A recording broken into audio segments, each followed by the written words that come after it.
নলছড় বিধানসভা কেন্দ্রে সোনামুড়া থেকে তক্সাপাড়া হয়ে বিশ্রামগঞ্জ পর্যন্ত দীর্ঘ 25 কিলোমিটার রাস্তা গত 8 বছর ধরে চরম বেহাল অবস্থায় পড়ে রয়েছে। এই গুরুত্বপূর্ণ সড়কটি সংস্কারের জন্য সরকার 17 কোটি টাকা বরাদ্দ করলেও কাজের নামে কেবলমাত্র মাটি ভরাট করা হচ্ছে বলে অভিযোগ স্থানীয়দের। কোনো স্থায়ী পিচের কাজ না হওয়ায় বর্ষায় কাদা আর শুকনো সময়ে ধুলোয় নাকাল হতে হচ্ছে সবাইকে। প্রতিদিন খানাখন্দে ভরা এই রাস্তা দিয়ে দুর্ঘটনার ঝুঁকি নিয়ে চলাচল করছেন স্কুল পড়ুয়া, রোগী ও ব্যবসায়ীরা। এমনকি জরুরি প্রয়োজনে অ্যাম্বুলেন্স চলাচলেরও উপায় নেই। এই পরিস্থিতিতে বরাদ্দের টাকা কোথায় যাচ্ছে তা নিয়ে প্রশ্ন তুলেছেন ক্ষুব্ধ এলাকাবাসী। তাদের দাবি, অবিলম্বে মাটি ভরাটের দায়সারা কাজ বন্ধ করে গুণগত মানসম্পন্ন স্থায়ী পিচের রাস্তা তৈরি করতে হবে, অন্যথায় তারা বৃহত্তর আন্দোলনে নামার হুঁশিয়ারি দিয়েছেন। ব্যুরো রিপোর্ট, নিউজ তৎকাল 24।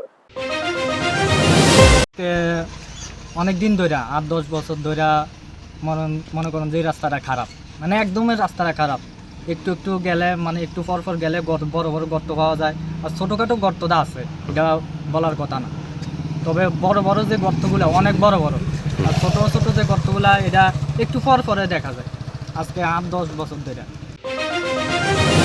হসপিটাল রোড থেকে কালীবাজার পর্যন্ত প্রায় 25 কিলোমিটার, 24 থেকে 25 কিলোমিটার রাস্তা এরকম নাজেহাল অবস্থা 8 বছর ধরে, দীর্ঘদিন হয়েছে, 8-10 বছর ধরে এরকমই অবস্থা। এটা কোন বিধানসভা?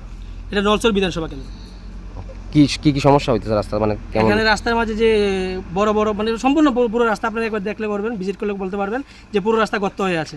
তো ওদেরকে যখন আমরা জিজ্ঞেস করি যে রাস্তাটা কবে কমপ্লিট হবে বা কবে কাজ শুরু করা হবে, ওরা আমাদেরকে সঠিক কোনো তথ্য দিচ্ছে না, যার কারণে ওরা মাটি দিয়ে ভরাট করে যাচ্ছে রাস্তাটাকে।